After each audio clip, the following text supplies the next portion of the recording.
Hello friends, ఈరోజు నేను మామిడికాయ పులిహోర చేసుకుంటున్నాను. అన్నాన్ని పొడిగా చేసుకొని అందులో ఉప్పు పసుపు వేసాను. తర్వాత పచ్చి మామిడికాయ తురుము, కరివేపాకు వేసాను. పోపు దినుసులు, నూనెలో శనగపప్పు, మినప్పప్పు, ఆవాలు, పచ్చిమిరపకాయలు, జీడిపప్పు, ఎండుమిరపకాయలు, కరివేపాకు, ఇంగువ వేసి వేయించుకున్నాను ఫ్రెండ్స్. ఈ పోపుని ఇందులో కలుపుతాను. ఇప్పుడు ఇదిగోండి ఫ్రెండ్స్, పోపు వేసుకున్నాను. దీన్ని ఇప్పుడు బాగా చేత్తో కలుపుతాను.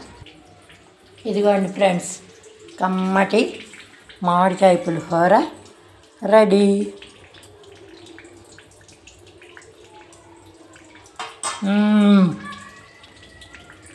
సూపర్గా ఉంది ఫ్రెండ్స్. మీ ఇంట్లో ఏం చేసుకున్నారు కామెంట్ చేయండి ఫ్రెండ్స్. ఈ వీడియో నచ్చినట్లయితే please like, share and subscribe my channel. Thank you friends.